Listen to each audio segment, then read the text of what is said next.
wabarakatuh. Alhamdulillah wa nikmatillah wa syukurillah la haula wa la quwata illa billah. Rabbish rahli sadri wa yassirli amri wahlul uqdatam min lisani yafqahu qawli. Qala Allah Ta'ala fil Qur'anil Karim, a'udzu billahi minasyaitonir rajim. Ya ayyuhalladzina amanu taqullaha wal tandur nafsum ma qaddamat lighad wattaqullaha innallaha khabirum bima ta'malun. Shadaqallahul adzim. Para hadirin jamaah salat subuh yang dirahmati Allah Subhanahu wa taala. Yang pertama dan paling utama, tak lupa kita senantiasa diingatkan, diajak untuk selalu bersyukur kepada Allah Subhanahu wa ta'ala. Syukur atas limpahan rahmat, taufik serta hidayahnya kepada kita yang berupa nikmat sehat, nikmat sempat, nikmat iman, maupun nikmat-nikmat yang lain. Tak lupa salawat serta salam kita tujukan kepada Nabi Muhammad sallallahu alaihi wasallam yang telah memberikan suri tauladan kepada kita, yang telah mengubah zaman jahiliyah menuju zaman yang penuh dengan peradaban lewat ajaran yang mulia, yakni ad-dinul Islam. Para hadirin jamaah salat subuh yang dirahmati Allah Subhanahu wa taala, alhamdulillah, mungkin ada yang mendengar, mengetahui, dan mungkin ada yang kaget. Dalam arti semalam kita diberikan kesempatan menikmati dinginnya air hujan. Nggih. Setengah kali insya Allah rahmat Allah turun. Wallahu anzala minas sama'i. Jadi Allah menurunkan dari langit itu namanya air. Untuk apa? Untuk bumi ini. Untuk menghidupkan apa yang ada di bumi, pohon, buah-buahan. Ketika kita menanam pohon di depan rumah, alhamdulillah, pagi hari kita bangun tidur, keluar dari rumah, kita menghirup oksigen. Alhamdulillah. Kita bersyukur kepada Allah, nikmat sehat yang kita miliki, seyogyanya kita syukuri dengan selalu hati-hati.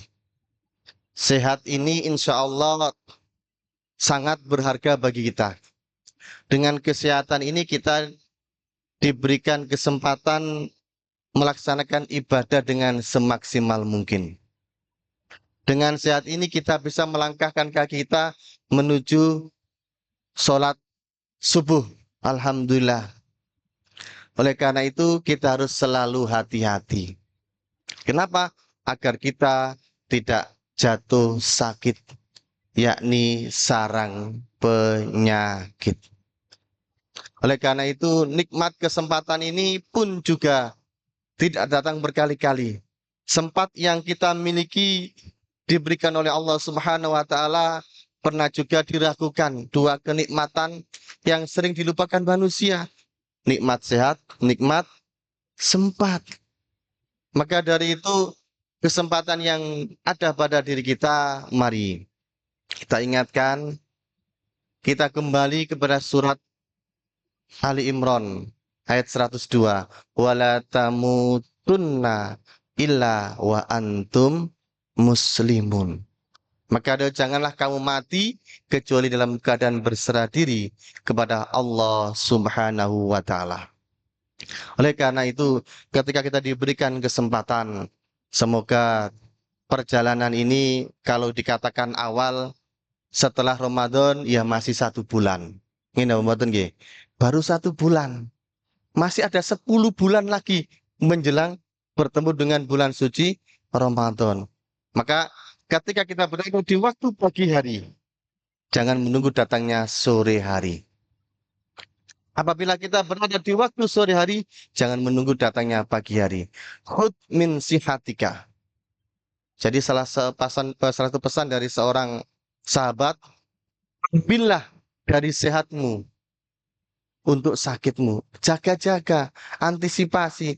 Kalau kita diberikan rematik kambuh, encuke kambuh, apa, sakit gigi, maka otomatis kita beribadah pun akan terganggu.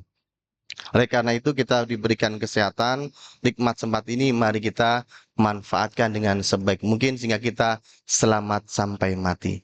Kemudian nikmat iman. Nikmat iman ini kita terima, kita dapatkan dari Allah Subhanahu wa taala setelah penyempurnaan bentuk manusia sejak 120 hari dalam kandungan ibu kita.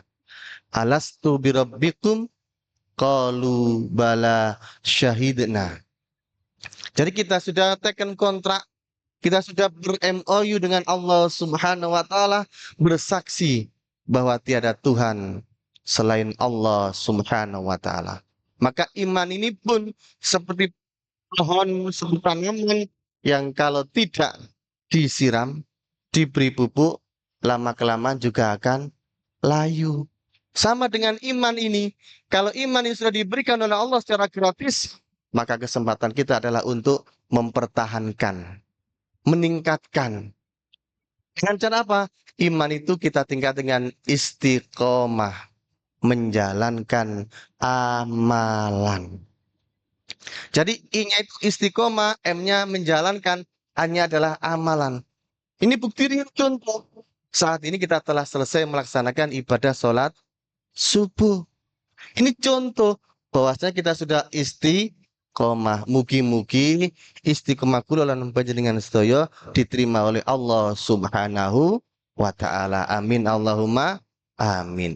Maka dari ketika kita sudah istiqomah dalam surat Fussilat ayat 30, di situ Allah sampaikan wa absyiru bil jannati allati kuntum tu'adun. Dan sampaikanlah kabar gembira bagi orang-orang yang ahli istiqomah. Apa?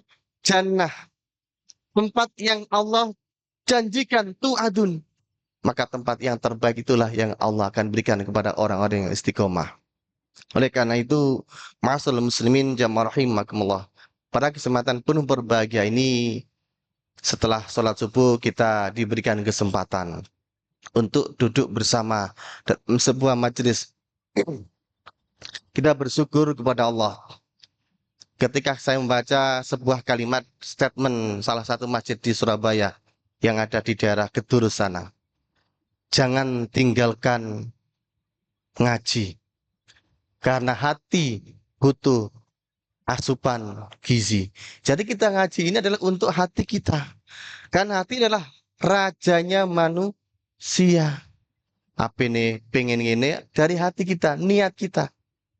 Maka dari masalah muslimin kita diingatkan, kita diajak untuk merenungi salah sebuah nasihat yang pernah disampaikan oleh sahabat Ali bin Abi Thalib.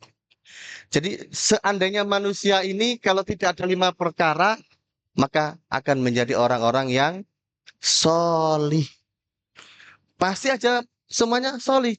Tapi ada 5 penghalang yang perlu kita ketahui. Ada 5 hambatan yang harus kita sisihkan, yang harus kita pilah. Dengan akal ini kita memilih yang baik untuk dilakukan. Memilah yang kurang baik yang mungkin kita sisihkan, kita jauhkan. Jadi dipilah-pilah. Jadi kok cara jare mlaku iku golek dalan sing apik, golek dalan sing gak lubang, golek dalan sing gak tergenang air. Lawang gitu aja masih kena dari tangga ada orang lewat, lihat jebret kena. Kenapa? Dari tangga kita. Maka kita bersyukur kepada Allah. Kita diberi kesempatan untuk menjadikan diri kita hamba-hamba yang soleh. Ada 5 penghalang. Yang pertama adalah al-qanaatu bil jahl. Jadi manusia itu ketika ingin menjadi orang yang soleh, penghalang yang pertama adalah al-qanaatu bil jahl. Nerimo, senang dengan kebodohan. Bukankah kita fi ahsani takwim, diciptakan dengan Apa yang sebaik-baiknya diberikan akal, diunggah udun no. Diajak mikir, diudun dihayati dalam hati kita. Jadi kalau dulu saya mendengar orang tua menyampaikan KBKB itu diunggah uduno nak. Diunggah uduno itu dia itu diajak mikir, dipikir no api opo enggak. Dihayati kira-kira engko sing dilakoni iku apa manfaatnya, apa madorotnya. Itu apa? Diunggah uduno jare wong Jawa. Oleh karena kita bersyukur kepada Allah pada saat ini kita sedang menjalankan istiqomah, maka kita diingatkan jangan sampai kebodohan ini menemani kita. Ciri-cirinya yakni merasa cukup dengan ilmu yang sedikit. Jadi diberikan kemampuan sedikit saja sudah merasa cukup. Tidak perlu, wah gak usah milu pengajian, sepancetai. Nah ini sudah merasa. Nah ini adalah salah satu ciri. Entah itu setan lewat mana, maka dari itu setan itu lewat depan, lewat belakang, kanan, kiri, kecuali lewat atas dan lewat bawah. Setan nggak bisa menembus. Kenapa? Karena kita sedang selalu bermunajat kepada Allah. Setan nggak bisa. Karena kita sujud kepada Allah. Nggak bisa lewat kedua tempat ini. Maka kita selalu bermohon kepada Allah Subhanahu wa Ta'ala. Senantiasa diberikan kesempatan. Senantiasa diberikan kekuatan untuk senantiasa belajar. Agar apa? Agar kita dijauhkan dari yang namanya kebodohan. Oleh karena itu, ketika kita mengetahui penghalang kesolehan yang pertama, yakni merasa cukup, maka kita diingatkan, sudahkah kita menuntut ilmu agama dengan sebaik mungkin? Apakah justru sebaliknya, kita malas dalam menuntut ilmu agama tersebut? Itu kembali kepada niat kita, kepada diri kita masing-masing. Orang lain nggak bisa maksa, ayo pengajian, yo sih, tak nang rene sih, tak nang rene sih. Itu manusia. Ini pembuatan. Pasti gitu. Ketika kita waktu puasa diajak apa ketemu sama teman, kamu kok nggak puasa hari ini? Kenapa? Iya, belum dapat hidayah. Oh iya, tadi itu ada apa? Ini sehingga saya nggak puasa. Ini contoh real ketika kita bermasyarakat dengan tetangga. Oleh karena itu, ketika kita malas menuntut ilmu, maka disitulah kebodohan akan senang atau menemani kita. Kemudian merasa pintar padahal tidak tahu yang namanya kebenaran. Oleh karena itu, ketika kita merasa mengetahui paling ngerti itu juga perlu hati-hati dalam diri kita masing-masing. Jadi kita diingatkan ketika kita mendengar kata kebodohan dalam surat Az-Zumar ayat 9. Kul hal yastawil ladina ya'lamuna wal ladina la ya'lamun. Sebuah pertanyaan yang datangnya dari Allah Subhanahu wa taala. Kul, katakanlah, hal apakah orang yang mengetahui itu sama dengan orang-orang yang tidak mengetahui? Contoh, tahu jalannya ke Masjid Al-Muhajirin ini, Genjojoran. Udah, nggak pakai tanya. Tapi kalau belum tahu, saya muter-muter lewat Kertajaya, lewat Darguna Wangsa. Kenapa? Karena tidak tahu. Kalau tidak tanya, maka ada kita bisa memahami apa bedanya. Karena di situ di akhir ayat hanya orang-orang yang berakalah yang bisa mengambil pelajaran. Artinya apa? Menggunakan akal kita untuk menjadi orang yang berilmu pengetahuan. Ma'asyiral muslimin yang rahimakumullah. Kemudian yang selanjutnya penghalang kesolehan manusia itu adalah al-hirsu alad dunyah. Tamak atau rakus terhadap dunia. Kita diingatkan ketika kita lahir ke dunia, apa yang kita bawa? Adakah sehelai kain yang menempel pada badan kita? Tidak ada sama sekali. Maka dari itu ketika kita diberikan kesempatan untuk menggunakan, oh baju ini apik, kopi apik, oh yang lain bagus, itu kita gunakan untuk mendekatkan diri kita kepada Allah Subhanahu wa taala. Jangan sampai kita berlebih-lebihan, jangan sampai kita rakus terhadap dunia. Maka cirinya adalah terlalu mencintai dunia hingga melupakan akhirat. Jadi ketika kita diberikan kesempatan, oh mumpung diberikan kesempatan, minum aqua 1 gelas, kita syukuri alhamdulillah. Kita bagi sama-sama. Insya Allah itu adalah sesuai dengan kebutuhan kita. Jangan sampai kita minum 1 dus, yang lainnya nggak minum. Ini beda lagi. Wah, ini sudah salah satu ciri orang-orang yang rakus. Masalah muslimin jamaah rahimakumullah. Kemudian dunia dikejar tanpa henti sehingga waktu ibadah habis untuk perkara duniawi. Jadi karena sudah memiliki karakter demikian, maka seolah-olah selalu bekerja, bekerja, melupakan kewajiban kita kepada Allah Subhanahu wa taala. Waktunya sholat, tidak berhenti bekerja untuk sholat tidak, tapi terus. Kalau gak sekarang kapan lagi? Mumpung ini, mumpung pembelinya akeh, didoli terus. Ini contoh. Tapi kita diingatkan bahwasanya semua adalah ada takaran, ada apa aturannya. Oleh karena itu masalah muslimin jamaah rahimakumullah, ketika kita diberikan kesempatan untuk hidup di dunia ini, maka jangan sampai kita mengutamakan diri sendiri dalam hal keduniawian.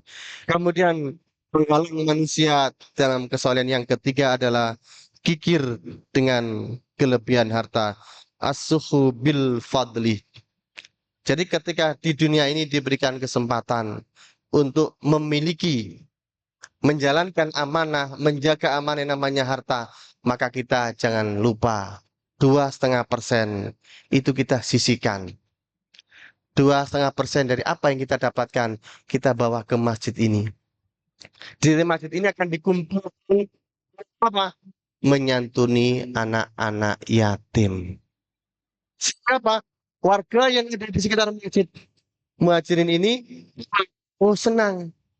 Aku loh, keluarga loh, oleh teko masjidiku santunan setiap bulan sesuai dengan kemampuan. Mungkin bisa dilakukan atau sudah dilakukan. Dan ini penting. Dikumpulkan dari mana? Dari infak para jamaah, santunan anak yatim. Jadi ada sebuah kotak khusus yang disiapkan oleh masjid. Ada masjid seperti itu. Ada infak untuk pembangunan masjid, ada infak untuk operasional masjid, ada infak untuk apa namanya? Anak yatim, santunan anak yatim, atau jadi satu. Itu adalah teknisnya saja. Jadi ketika kita diberikan kelebihan harta, jangan sampai kita sembunyikan, jangan sampai tidak kita keluarkan sama sekali.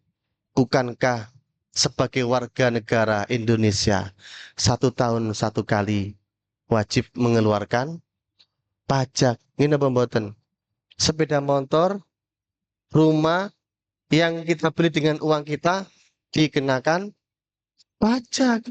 Kalau nggak bayar 1 hari denda sama dengan 1 tahun.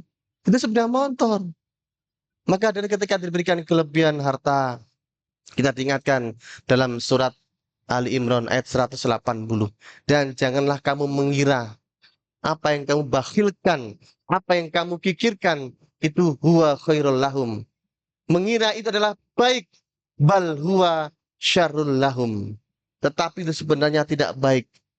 Apa yang kamu lakukan itu? Ingat, sayutawakuna ma bakhilu, akan dikalungkan apa yang kita bakhilkan.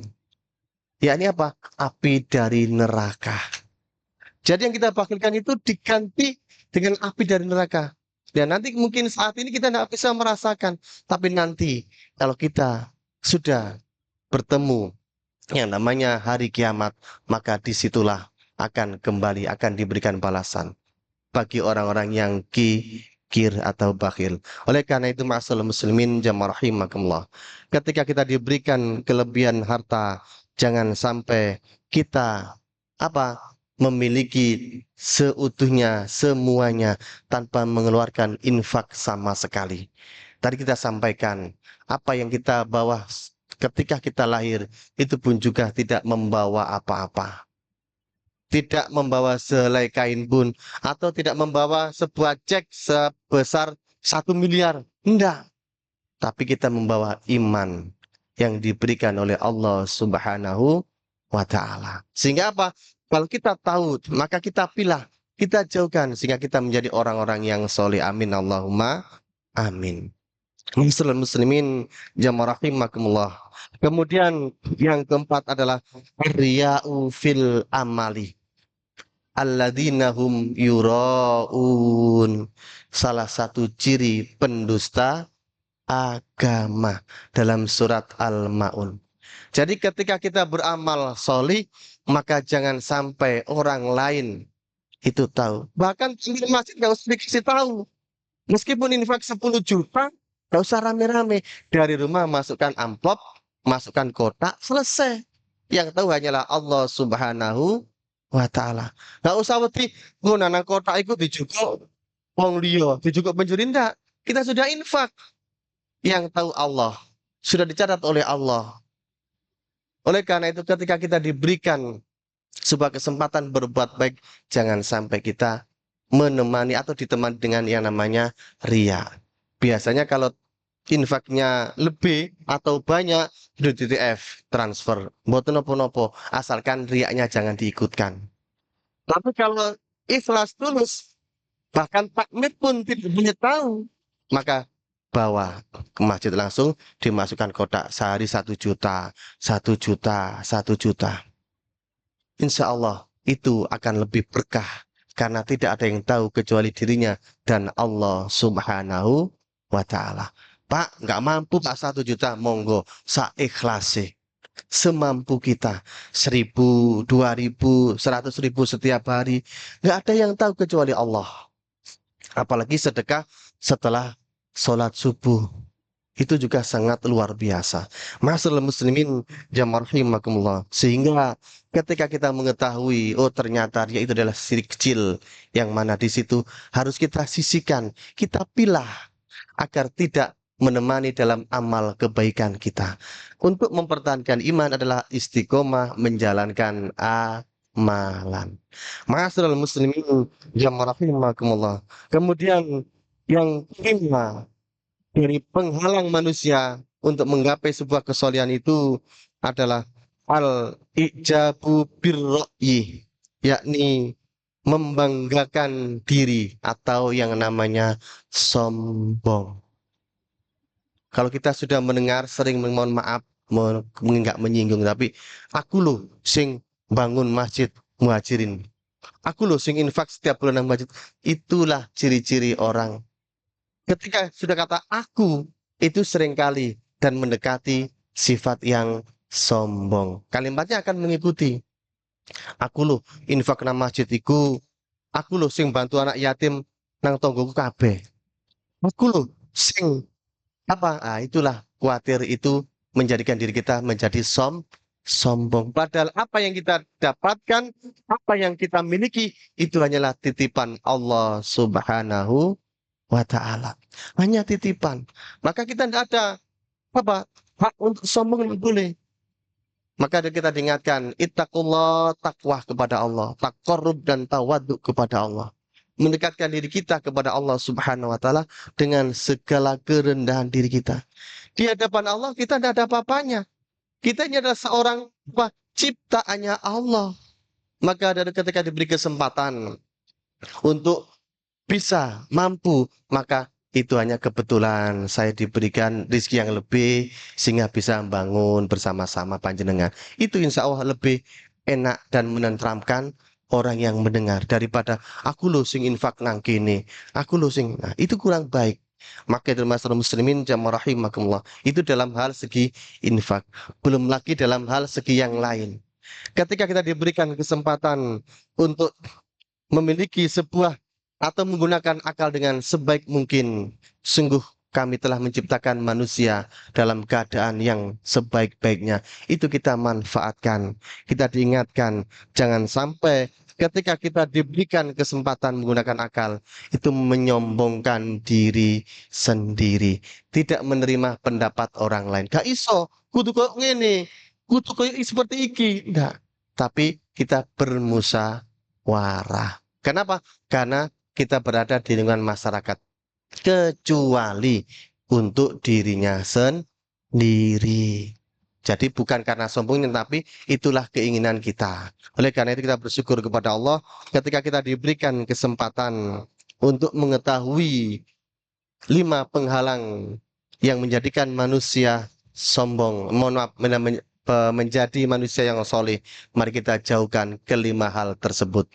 Kita jauhkan ke 5 perkara itu dari diri kita masing-masing sejauh-jauhnya. Insya Allah, kalau kita bisa mengetahui dan memilih yang baik, maka kita akan betul-betul menjadi hamba Allah yang solih. Amin Allahumma amin. Mugi-mugi kula dan panjenengan sedaya pinaringan umur yang panjang, diberikan kekuatan, kelebihan dalam berinfak, kemudian dimampukan oleh Allah untuk hadir di Makkatul Mukarramah wal Madinatul Munawwarah. Amin Allahumma amin. Ihdinas siratal mustaqim. Pangapunten ingkang kathah.